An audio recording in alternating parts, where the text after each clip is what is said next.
हमारे चैनल को सब्सक्राइब करें और बेल आइकन दबाएं।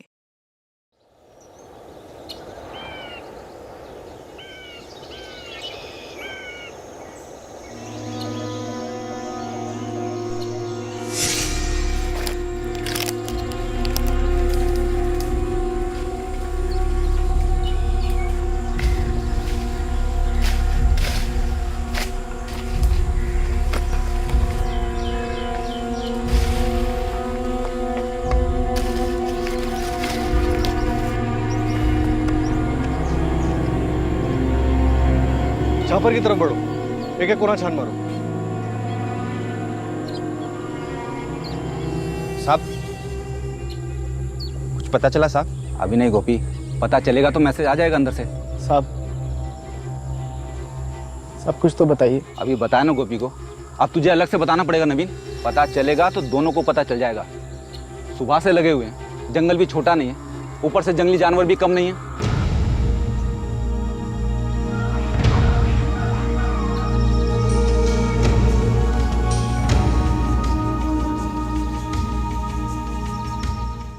सर उन दोनों औरतों में से किसी का भी पता नहीं चला अभी तक। गांव में पता लगाया? कहीं ऐसा तो नहीं है कि हमारी टीम जंगल में ढूंढ रही है और दोनों औरतें अपने घर वापस लौट गई हैं? नो सर, सर गांव में कांस्टेबल तैनात हैं अपने, कोई लौटा नहीं है अभी तक। सर एक औरत का पति और एक औरत का बेटा रात भर से जंगल में ही बैठे हुए हैं।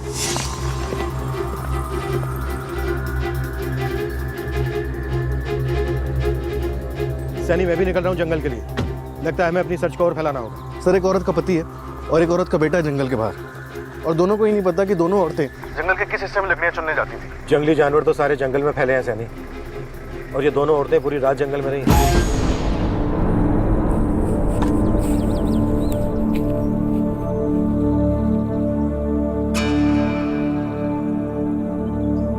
ने देखा था वो बेडरूम में रेस्ट करी थी। नहीं बनाएगी मतलब क्या चंदा?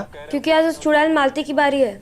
खाना पीना झाड़ू पोछा सब वही करेगी आज। हाँ तो मालती है कहाँ? अब कम उसकी नौकरानी है जो ये पता रखे कि मेम साहब कहाँ गई है, किसके साथ गई है, क्या कर रही है। मालती लौटी नहीं जंगल से कहा? पूछो उस ललन से कि कहीं लकड़ियाँ बेचते बेचते उस चुड़ैल का दिल तो नहीं आ गया उस पे।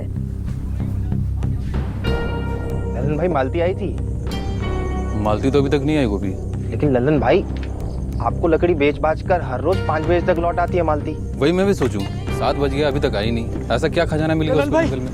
ललन भाई माँ आई थी क्या लकड़ी बेचने? नहीं नवीन, राधा जी तो अब तक नहीं आई। दोपहर की निकली है, आपके यहाँ नहीं आई, घर नहीं लौटी, तो गई कहाँ मेरी माँ?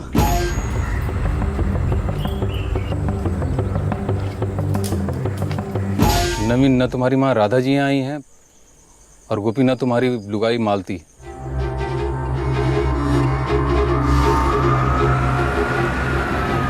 सर हमें लगता कोई जंगली जानवर घसीट के ले गया दोनों को, और ये गोपी और रवि पूरी रात जंगल में ढूंढते रहे कुछ गांव वालों के साथ। मालती! माँ! माँ! मालती! मालती! माँ! ओ राधा मौसी! मालती! मालती! मालती! माँ! राधा मौसी! मालती!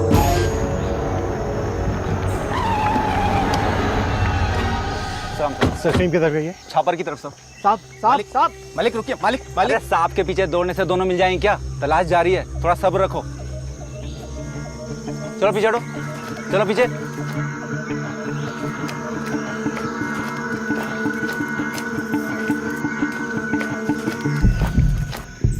सर नांगदेव इलाके को पूरा कवर कर लिया, कुछ नहीं मिला। अब छापर की साइड देख रहे हैं। गोपी और नवीन का कहना है कि मालती और राधा शायद छापर इलाके में लकड़ियां चुनने जाती थी। घर वाले और गांव वालों का कहना है कि ये दोनों औरतें कल दोपहर को लगभग 3 बजे आई थी और उसके बाद से घर वापस नहीं लौटी हैं। सर लात मिली वहाँ पे।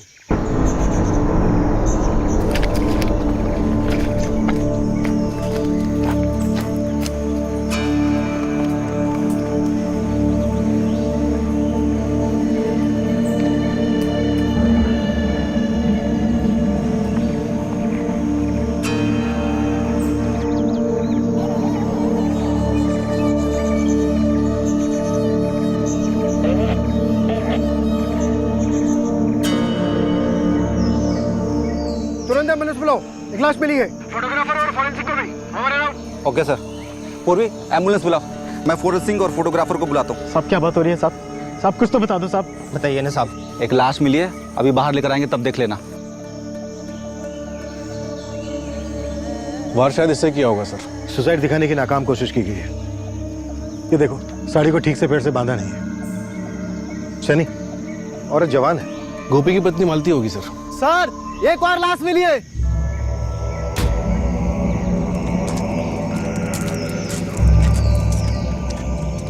ये देखिए सर लाश।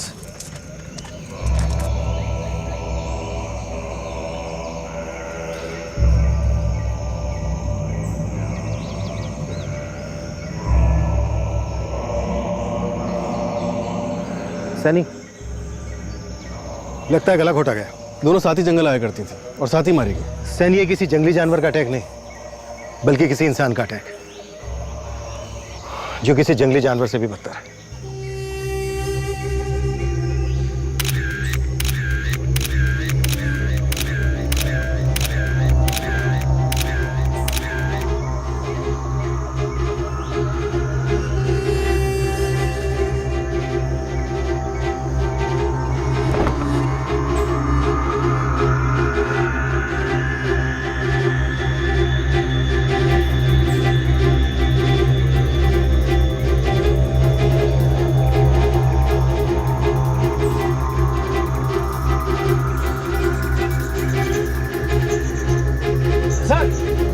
सर एक और लाश।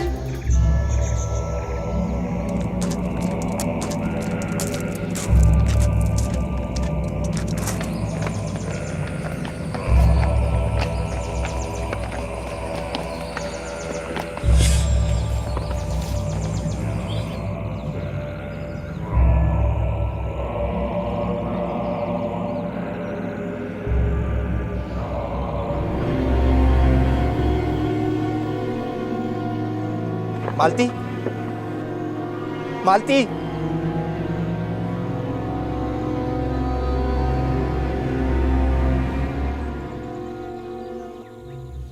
माँ,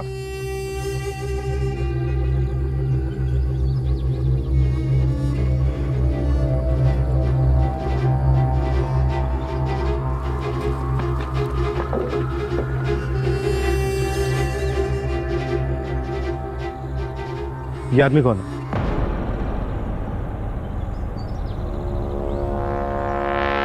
आप लोगों में से कोई जानता है कौन है ये आदमी?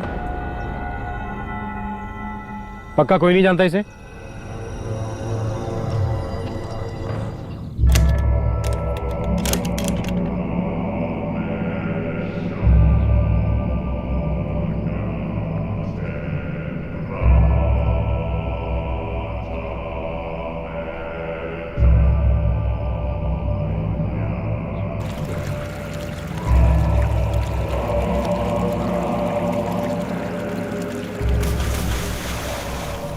सब तीनों लाशों के आसपास से किसी का भी मोबाइल नहीं मिला। इस लकड़े पर जो खून के निशान हैं, वो विक्टिम मालती के खून से मैच करते हैं। मौत हेमरेज से हुई है। इसे सुसाइड दिखाना एक नाकाम कोशिश थी। सर पर किसी भारी चीज से वार किया गया होगा।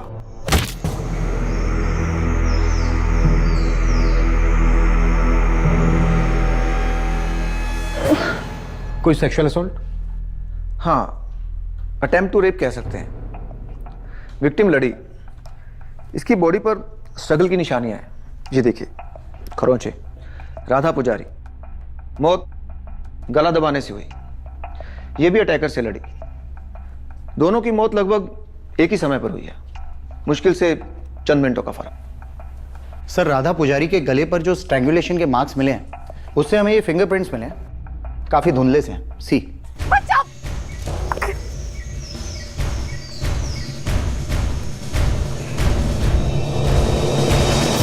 मालती की बॉडी पर कुछ उंगलियों के निशान मिले हैं। सिर्फ एक की उंगलियों के निशान है या और भी हैं? हमें मालती की बॉडी पर 3 अलग लोगों के फिंगरप्रिंट्स के निशान मिले हैं। उसमें से एक फिंगरप्रिंट राधा की बॉडी पर मिले हुए फिंगरप्रिंट से मैच करता है। इसका मतलब ये है कि दोनों बॉडीज पर 1 सेट ऑफ फिंगरप्रिंट्स कॉमन है। ये जो 3 सेट ऑफ फिंगरप्रिंट्स हैं, ये इन्हीं तीनों विक्टिम्स के हैं या फिर किसी और के हैं? नहीं, इन तीनों के अलावा 3 अलग लोगों के फिंगरप्रिंट्स हैं। और सर, मालती की बॉडी पर जो फिंगरप्रिंट्स मिले हैं वो धुंधला से गए हैं।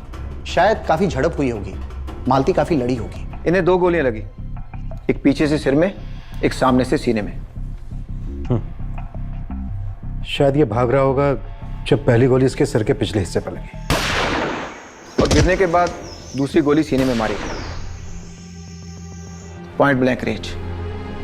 तमंचे की गोलियां 6 गोलियों वाला तमंचा है, लोकल मेड। 6 गोलियों वाला तमंचा। इस आदमी की आइडेंटिटी का पता नहीं चला है, लेकिन इन दोनों औरतों की पहचान हो चुकी है। डॉक्टर, इन तीनों की मौत कब हुई होगी? यहां लाने के तकरीबन 18 से 20 घंटे पहले। मतलब कल 26 जून की शाम 4 से 5 के बीच, राइट? साहब, मेरी पत्नी मालती और राधा बहन सालों से एक साथ लकड़ी चुनने जाती थी। लल्लन भाई के यहाँ लकड़ी बेचकर 5 बजे तक घर लौट आती थी। कितने बजे निकलती थी तुम्हारी पत्नी घर से? 3 बजे साहब। कल भी माँ रोज की तरह 3 बजे ही निकली थी घर से। खाना वाना खा के थोड़ा सुस्ता ही, उसके बाद रोज मालती के साथ ही जंगल में जाती थी? जी साहब, माँ कहती थी दोनों जंगल के बाहर ही मिलती थी, फिर साथ में लकड़ी चुनती और लल्लन भाई के यहाँ साथ में बेचती। साहब, मैं तो ठीक ठाक कमा लेता हूँ। कई अर्सों से माँ का बोल रहा था कि 7 साल से लकड़ियां चुन रही हो, अब तो बंद कर दो। कहती थी मुझे मेरी कमाई पसंद है। इस आदमी को पहचानते हो? नहीं पहचानते साहब। नहीं साहब, कभी नहीं। मालती ने कभी किसी आदमी का जिक्र नहीं किया। कैसा हो सकता है ऐसे? लल्लन इसे पहचानता है और तुम नहीं। ये आदमी तुम्हारी माँ और गोपी की पत्नी मालती के साथ जंगल में लकड़ियां उठाने जाता था, और तुम और गोपी दोनों ये कह रहे हो कि तुम इसे नहीं पहचानते।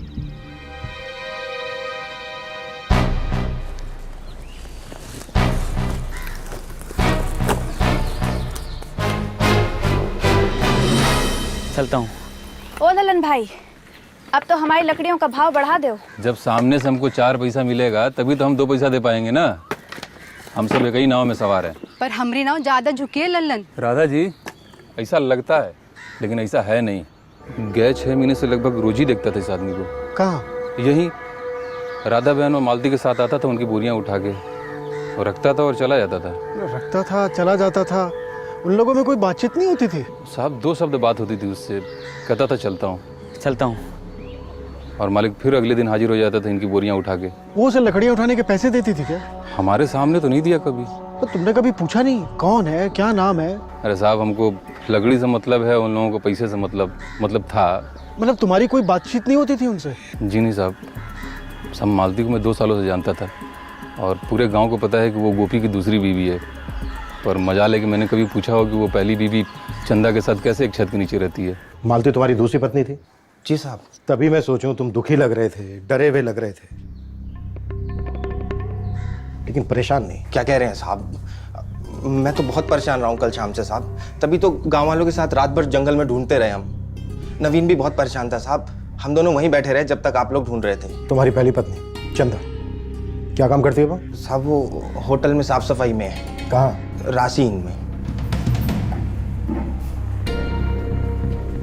तो लल्लन का कहना है कि वो इस अज्ञात आदमी को पिछले 6 महीने से रोज देखता था, लेकिन उसे इसका नाम नहीं मालूम। सर, कह तो रहे नहीं पता।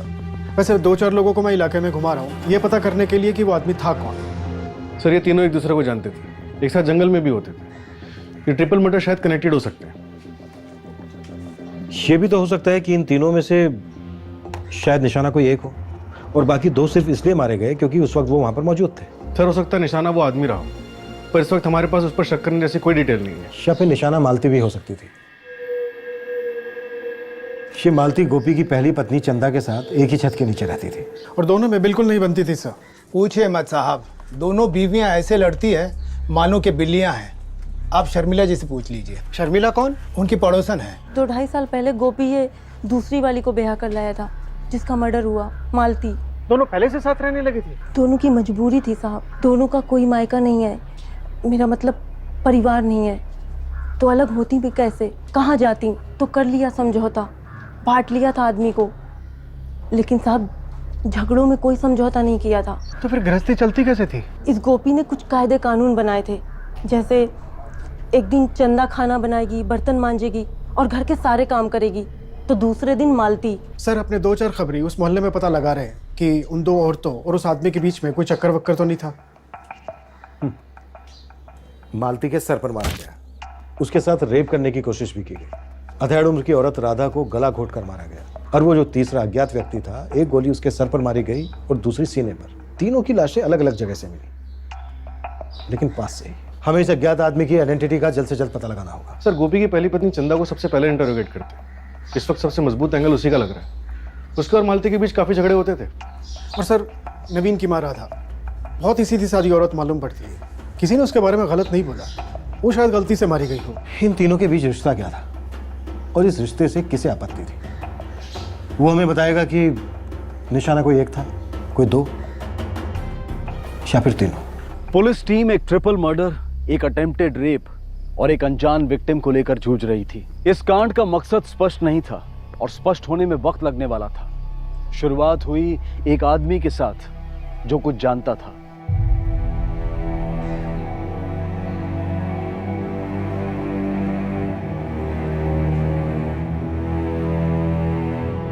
क्या जानते हो तुम ट्रिपल मर्डर केस के बारे में? हम मर्डर के बारे में कुछ नहीं जानते हैं, पर सब जो आदमी मारा गया है वो उसको हम जानते हैं। उमेश यादव, करते क्या हो तुम? साहब, वो सहारनपुर हाईवे के बाईपास के पास एक होटल बन रहा है, हम वहीं पर काम करते हैं। उस आदमी की जो लाश मिली है, उसकी तस्वीरें किसी मोहल्ले में दिखाई थी क्या? नो सर, सर पूछताछ ही चल रही है, वो भी ज़बानी। और सर, लाश की तस्वीरें ना हमने टीवी पे दिखाई हैं और ना ही किसी अखबार में। उस लाश की तस्वीरें हमने किसी को नहीं दिखाई। फिर तुझे कैसे पता चला कि जो आदमी मारा गया है उसे तू जानता है? वो जो आदमी मारा गया है वो हमारा दोस्त ओम प्रकाश ही था। हाँ, लेकिन तुझे कैसे पता चला कि ओम प्रकाश मारा गया है? उमेश, ये उमेश, क्या हुआ रे गुड्डू? वहाँ जंगल में पुलिस को 3 लाशें मिली हैं। कौन थे वो लोग? गांव की 2 औरतें थी और एक आदमी, और जो आदमी है तुम्हारा दोस्त ओम प्रकाश लगता है। जब आप लोगों को लाशें मिली थी तब गुड्डू वहीं पर था। गुड्डू जो है वो ओम प्रकाश के गांव का ही लड़का है। वो आप लोगों से कहने के लिए डर रहा था, तो उसने हमको आकर बता दिया। हाँ साहब, ये हमारा दोस्त ओम प्रकाश है। सब हम इन्हें नहीं जानते, लेकिन हमको इतना मालूम है कि ओम प्रकाश किन्हीं 2 औरतों के लिए लकड़ियों की बोरियां उठाता था। अरे ओम प्रकाश, हाँ, एक बात पूछें का? ये बताओ कि तुम्हारी फैक्ट्री की शिफ्ट तो 4 बजे खत्म हो जाती है ना? हाँ। तुम काहे नहीं हमारे साइड पे आ जाते हो? 4:30 से 7:30 बजे तक 3 घंटा काम करें और ठेकेदार से घंटा के हिसाब से मजदूरी ले लें। उस मजदूरी से हम कौन सा बंगला बना लेंगे? हाँ, और वैसे भी हमारे लिए 8 घंटे बहुत है फैक्ट्री में दिन के। एक बात बता, वो 2 औरतन के लिए तू जाता है जंगल में वजन उठाने के लिए, है? कितना पैसा देती होंगी तुझे? अरे हमारी साइड पर दुगना तिगना मिलेगा। हम एक पैसा नहीं लिया उनसे अब तक। तो क्या तुमका भूत सवार है समाज सेवा का है? अरे वो बात नहीं है यार, हम एक दिन फैक्ट्री से जल्दी निकल गए, सोचा सड़क किनारे बैठ के चाय पी ले। सामने से वो दोनों आ रही थी।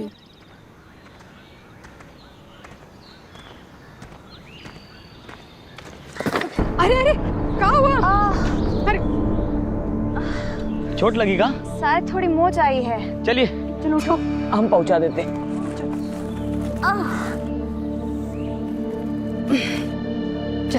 चलिए।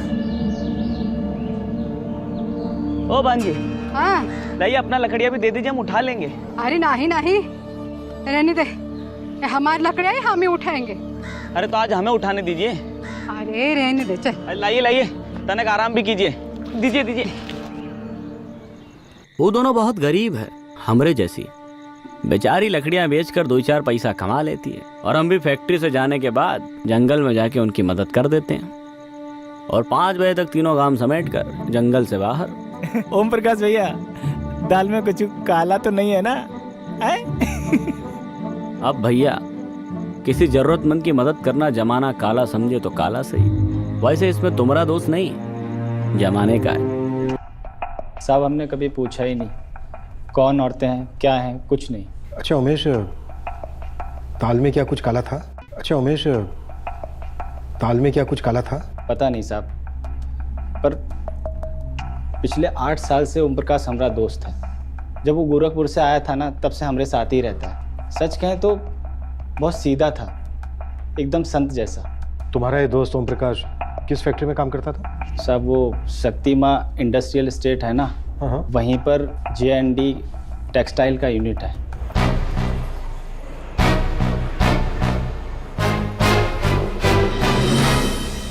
सर, J&D टेक्सटाइल्स में सभी ओम प्रकाश को संत आदमी कहते हैं। अगर ओम प्रकाश संत था तो फिर वो शैतान कौन है जिसने 3-3 लाशें बिछा दी? सर, विक्टिम राधा का बेटा नवीन और उसकी बीवी जानवी, इन दोनों की खूब ग्रिलिंग की, खबरी भी लगे हुए, लेकिन अभी तक इतना ही पता चला है कि राधा एक सीधी सादी औरत थी, किसी से कोई दुश्मनी नहीं थी इसकी।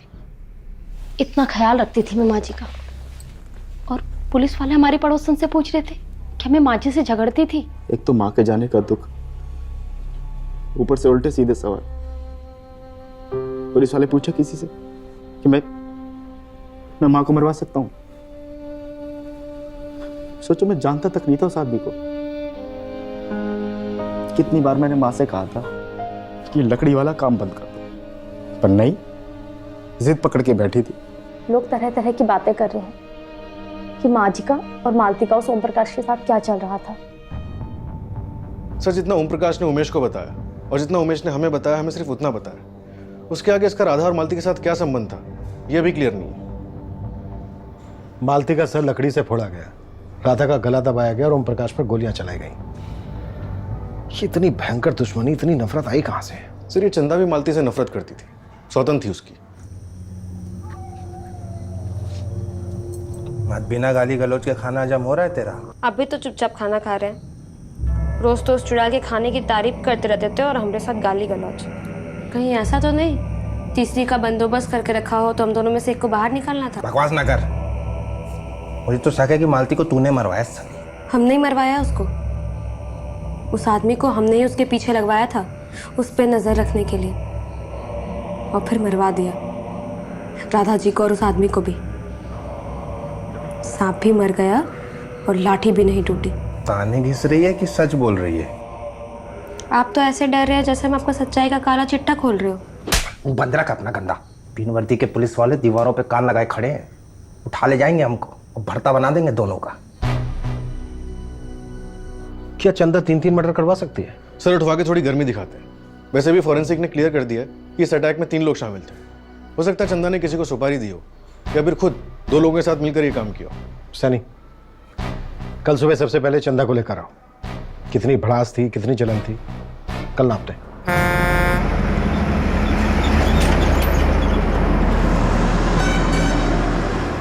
सौतन थी हमरी वो, भाग गई थी गोपी को तो उठा लाया। दुश्मन थी हमरी वो। कितनी दुश्मनी थी, किस हद तक गई? हम भगवान से रोज प्रार्थना करते थे कि वो हमारे घर से हमेशा के लिए चली जाए, लेकिन दुनिया से नहीं। तेरी प्रार्थना तो कबूल हो गई नहीं, या कबूल करवाई गई? हमें इतनी हिम्मत नहीं है कि हम किसी को मरवा सके। और वैसे भी साहब, हमारी दुश्मनी मालती से थी, बाकी 2 को तुम जानते तक नहीं, तो उनको मरवा के हमको कौन सा सुकून मिल जाता? रास्ते का पत्थर हटाते वक्त आसपास के कंकड़ों का ख्याल कौन रखता है? कि राधा ओम प्रकाश ये तो आसपास के कंकड़ थे जिन्हें तेरे भेजे तीनों हत्यारों ने यूं ही मार डाला। कौन थे? किराए के, रिश्तेदार या दोस्त? कैसी बातें करते हैं आप साहब? हम कैसे किसी को किराए पे लेकर आएंगे? लोग हमें किराए पे ले जाते हैं अपने काम के लिए।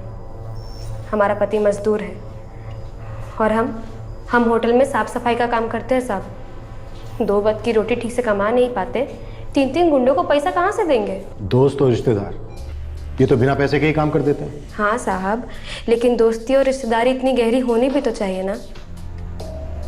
हम अनाथ है बचपन से, ये 11 साल से अपने आप को संभाल रहे हैं। और वो मालती को तो सिर्फ हम जुबान से काटते थे साहब, मारने वारने का कभी नहीं सोचा उसको। ये चंदा काफी ढीठ है। इसके और गोपी के फोन रिकॉर्ड्स में कुछ नहीं दिखा रहा है सर। तीनों विक्टिम्स के फोन रिकॉर्ड्स? कुछ नहीं सर, बस एक ही बात कॉमन है। क्या? इन दोनों की last cell phone location Saharanpur highway के पास है, यहाँ से 40 किलोमीटर दूर।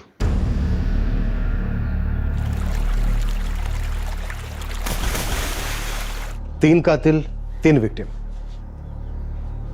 इन तीनों को भला किसी ने क्यों मारा होगा? 2 लकड़ियां चुनने वाली गांव की गरीब औरतें और एक फैक्ट्री में साफ सफाई का काम करने वाला आदमी, वो भी संत टाइप का। सर, कहीं ऐसा तो नहीं असली टारगेट ये ओम प्रकाश था और ये दोनों औरतें कोलैटरल डैमेज? उमेश यादव सैनी कहीं ऐसा तो नहीं है कि ये उमेश यादव कोई कहानी बना रहा है?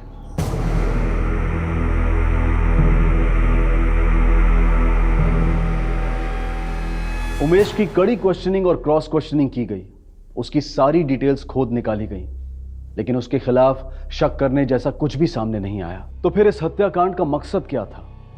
वो एक सिंगल सुराग क्या था जो इस भयंकर ट्रिपल मर्डर केस को अंजाम दे सकता था? सर, शक्तिमान इंडस्ट्रियल एस्टेट में कम से कम 100 लोगों से पूछताछ की, सुपारी लेने वालों से भी पूछा, लेकिन कुछ हाथ नहीं लगा। सैनी, कब तक हम ये सिर्फ पूछताछ ही करते रहेंगे? मुझे लगता है कॉन्ट्रैक्ट किलिंग का केस है। सर, तमंचा आसपास के एरिया में कौन यूज करता है आप देख सकते हैं। और वैसे भी हमारी डिस्ट्रिक्ट में 500,000 रुपए में तमंचा चलाने वालों की कमी नहीं है। ओम प्रकाश को 6 गोलियों वाले तमंचे से मारा गया? जी सर, तमंचे से, कट्टे से नहीं। तमंचा से नहीं, पूरा तमंचा बाजार खंगाल डालो, सारे के सारे हिस्ट्री शूटर्स को उठा लो। 6 गोलियों वाले तमंचे का इस्तेमाल हुआ है। कोई ना कोई होगा जो इस तमंचे के बारे में जानता होगा। सर, लेकिन लोकली मेड तमंचे का कोई रिकॉर्ड नहीं होगा। जानता हूं सैनी, कोई रिकॉर्ड नहीं होगा, रजिस्ट्रेशन नहीं होगा, कुछ भी नहीं होगा। फिर भी पूछ पूछ कर, सूंघ सूंघ कर किसी भी हालत में हमें इस तमंचे तक पहुंचना है। दूसरा कोई रास्ता नहीं है हमारे पास।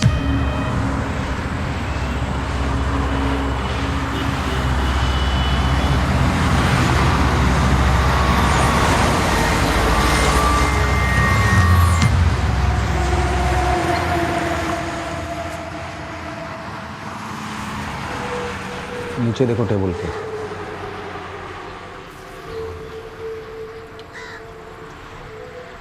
बढ़िया है। कुंवारा है कि खून चका चुका है? क्या है? तुमको क्या करना है? हम एक खास तमंचा ढूंढ रहे हैं। घास के बोरे में सुई खोज रहे हो?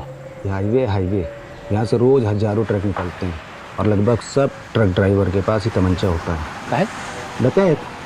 जब सहारनपुर से माल लाद के देहरादून जाते हैं और जब देहरादून से माल लाद के सहारनपुर आते हैं तब हाईवे पे लुटेरे धावा बोल देते हैं उनसे बचने के लिए, और कभी कभी ये चल भी जाता है।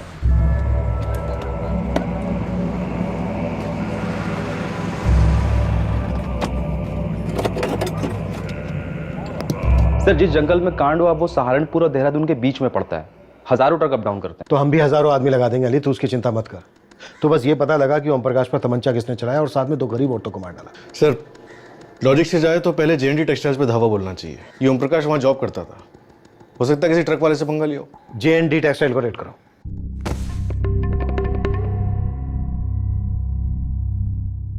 शक पहले तीनों विक्टिम्स के करीबी लोगों पर था, फिर इन्वेस्टिगेशन का फोकस शिफ्ट हुआ व्यक्तिगत दुश्मनी पर, और आखिरकार किसी अज्ञात हमले का एंगल भी इन्वेस्टिगेट किया गया। अब सारी तहकीकात एक तमंचे पर टिकी थी। किसने ये तमंचा फायर किया था और वो कौन 3 लोग थे जिन्होंने ये 3 कत्ल किए थे और क्यों? इस ट्रिपल मर्डर ने सारे इलाके में सनसनी फैला दी थी। लोगों में बेचैनी बढ़ती जा रही थी। वो भी जानने के लिए उतने ही उत्सुक थे जितनी पुलिस। क्यों हुए थे 3 कत्ल?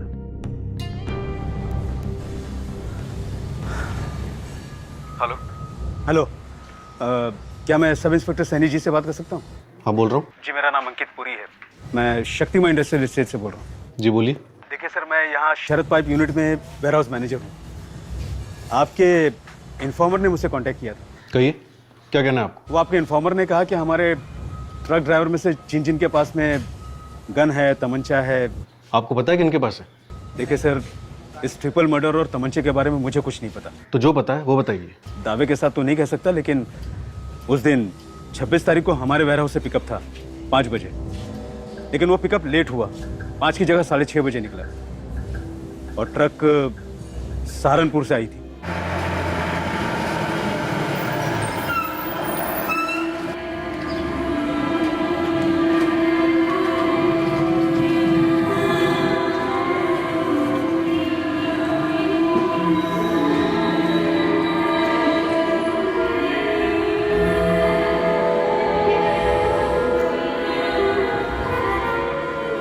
कितने बजे? कितने बजे हैं? ट्रैफिक लग गई थी ना साहब, वो बाहर का तो पूरा रोड जाम पड़ा है। 4 घंटे तो हम खुद अटके पड़े। साहब, हम लोग सुबह 11 बजे सहारनपुर से निकले। साहब, हमें भी तो रात को चलाना पड़ेगा ना गाड़ी, खतरा सर पे उठा के। मैंने पार्टी को ज़बान दी है, कि सुबह 5 बजे हमारा माल उसके वेयर हाउस में होगा, और होगा मतलब होगा। Sir Kadar Syed truck driver है, मोहसिन अंसारी उसका पार्टनर ड्राइवर है, और जहीर सिद्दीकी क्लीनर था उस ट्रक का। हाँ, पर आप इन तीनों की बात क्यों कर रहे हो? सर उन तीनों ने कहा कि वो लेट हुए थे। हाँ तो? सर मेरे सुपरवाइजर नितिन ने मुझे एक बात बताई। सर ये तीनों एक नंबर के झूठे हैं। क्यों? सर आज जब मैं छापर फैक्ट्री गया था दोपहर में, हाँ क्या हुआ? तो सर मैं जंगल रोड से लौट रहा था, उस समय तकरीबन 3 बज रहे थे दोपहर के। तब मैंने देखा इनकी ट्रक वहां जंगल के पास रुकी हुई थी।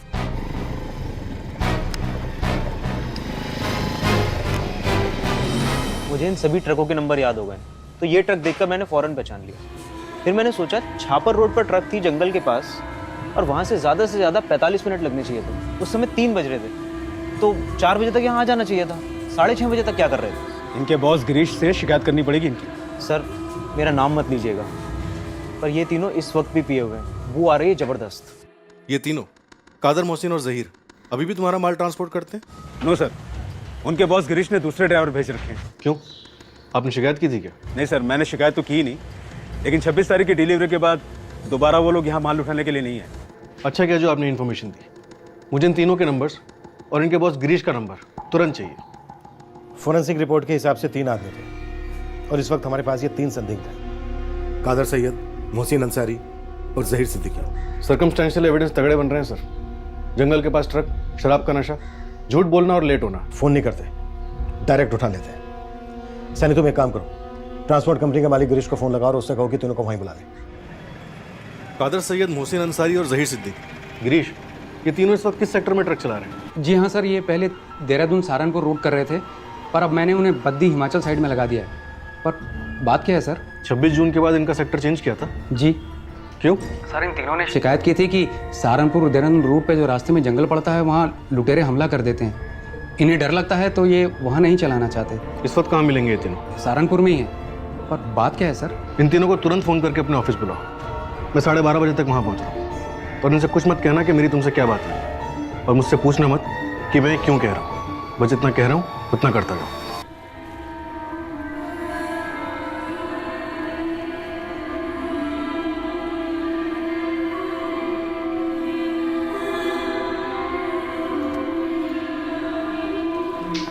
डिलीवरी कहाँ करनी है गिरीश भाई?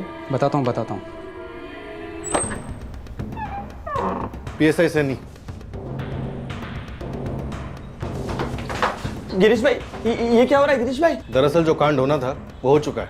कैसा कांड साहब? 26 जून को शाम 3-4 बजे के आसपास छापर गांव के पास वाले जंगल में तुम लोग क्या कर रहे थे?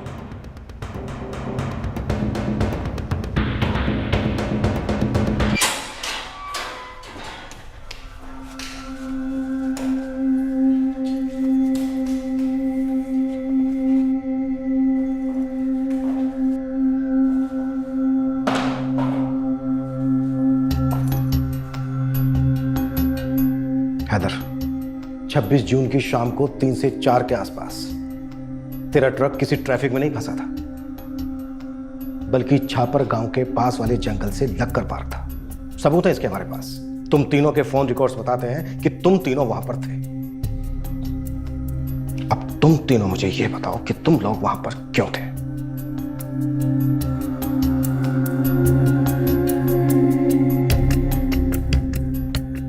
इन तीनों की किसी ने तस्वीरें दी थी तुम्हें और बताया था कि ये तीनों उस वक्त वहां पर मिलेंगे, खत्म कर दो? क्या फिर ये सब एक इत्तेफाक था कि उस वक्त तुम लोग वहां पर थे और बस एक लम्हे में ये सब हो गया? देखो, इस वक्त मुझे सिर्फ सच सुनना है, पूरा सच, और वो भी बहुत जल्दी। या तो तुम तीनों मुझे ऐसे ही सच बता दो, नहीं तो अतड़ियों में हाथ डाल के सच निकलूंगा। कादर, मोहसिन और जहीर तीनों हक्का बक्का रह गए कि आखिरकार पुलिस उन तक पहुंची कैसे। इन तीनों ने कभी नहीं सोचा था कि ऐसा हो सकेगा किसी दिन।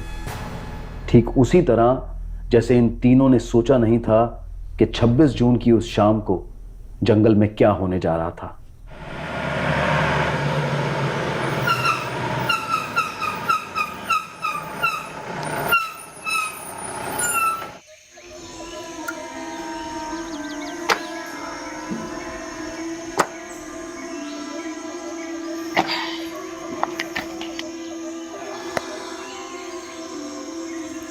अरे आ जाओ भाई लोग, बहुत भूख लगी है।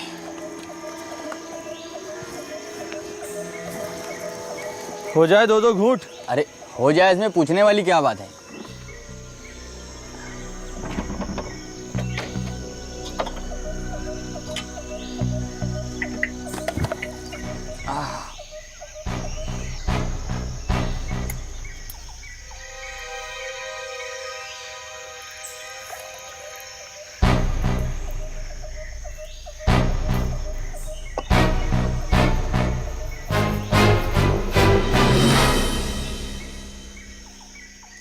उस्ताद जी, दो दो गुट हो गए, अब दो दो निवाले भी हो जाए। 5 बजे तक पहुंचना भी तो है वेयर हाउस। बस रोज का काम है मेरा, माल उठाओ, माल पहुंचाओ। मसाला मशीन हो गया है। हम आंखें मूंद के भी पहुंचा दूं ना तो भी माल पहुंच जाता है जहाँ पहुंचाना होता है।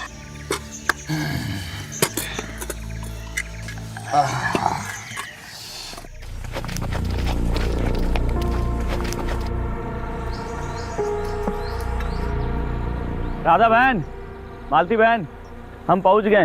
अरे हाँ हाँ बैठो भी, अब तक हमारी लकड़ी इकट्ठा नहीं हुई है। ठीक है, बैठे वहां पे।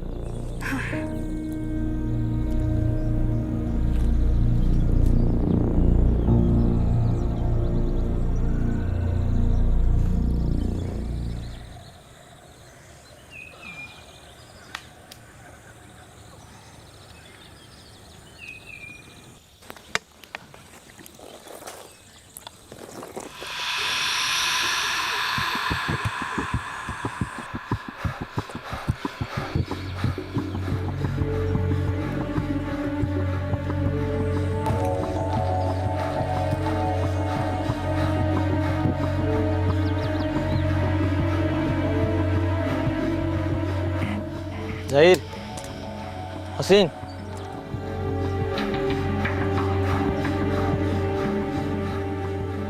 देख जंगल में मंगल। हो जाए दो घूट।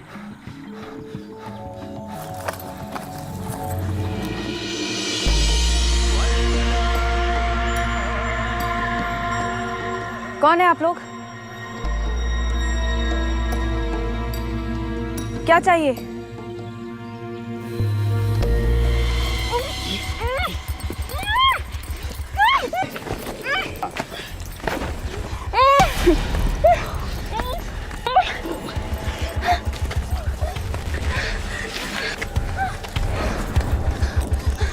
यही सुला देंगे तुम सबको। चलो जाओ यहाँ से, निकलो। हाँ?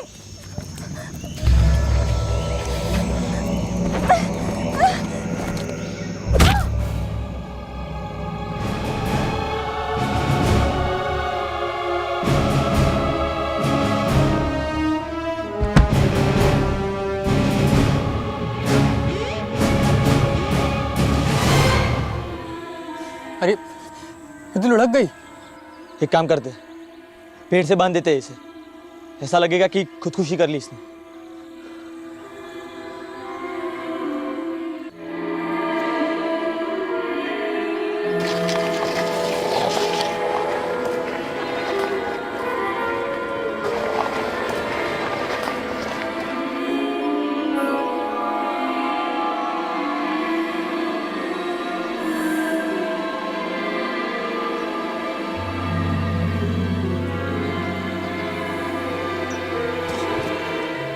मालती, मालती, ये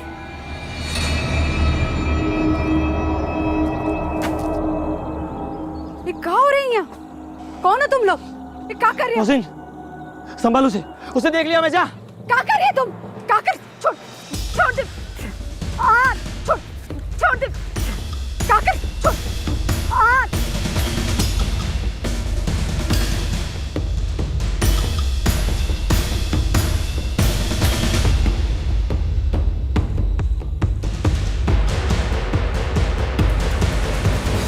चलो निकलते, इससे पहले कोई और आ जाए। चलो। राधा बहन, मालती बहन,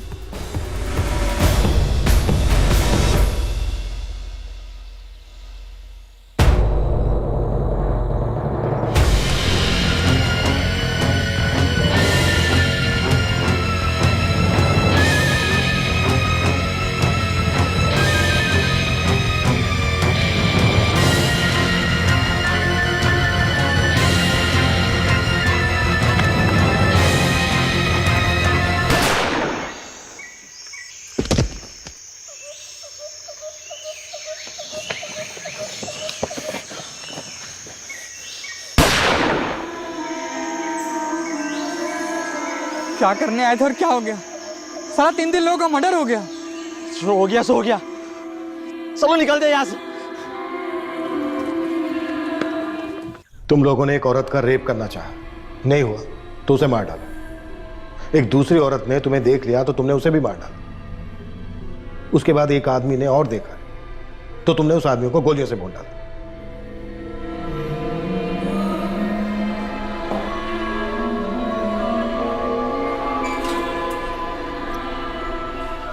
कादर, मोहसिन और जहीर, इन तीनों की मालती से कोई जान पहचान नहीं थी। बस वो उसे अपनी नशीली हवस का शिकार बनाने की कोशिश में थे। ना वो राधा को जानते थे और ना उनका ओम प्रकाश से कोई ताल्लुक था। कादर, मोहसिन और जहीर ने इन तीनों विक्टिम्स के मोबाइल फोन ले लिए थे और सहारनपुर हाईवे के पास एक नदी में फेंक दिए थे।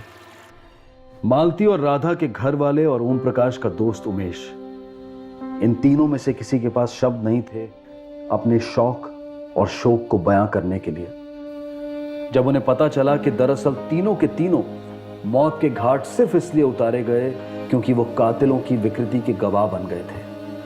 अदालत में दलील जरूर होगी कि तीनों आरोपी बेहद गरीब परिवार से आते हैं और उन परिवारों की जीविका के लिए कमाई का एकमात्र जरिया भी हैं। यह भी आर्ग्यू किया जाएगा कि ये तीनों फर्स्ट टाइम क्रिमिनल्स हैं, लेकिन ये ट्रिपल मर्डर इन तीनों कातिलों की जड़ता का उदाहरण है। इन तीनों ने वो जुर्म किया है जो दुनिया का सबसे संगीन जुर्म है, हत्या। तीनों आरोपियों को आईपीसी की धारा 302 के तहत हत्या के लिए और धारा 201 के तहत सबूत मिटाने के लिए गिरफ्तार किया गया है। इन पर गैर कानूनी हथियार रखने के और बलात्कार करने की कोशिश के चार्जेस भी लागू हुए हैं। तीनों फिलहाल जुडिशियल कस्टडी में हैं। कल रात सीआईडी के एपिसोड के बाद आपसे फिर मुलाकात होगी एक और चौंका देने वाले केस के साथ। तब तक सुरक्षित रहें, सतर्क रहकर एक अच्छे नागरिक का फर्ज अदा करें और देखते रहें क्राइम पेट्रोल सतर्क। सबक एक को सीख हम सबको। जय Hind. For more updates, subscribe to our channel, click the show links and enjoy watching the videos.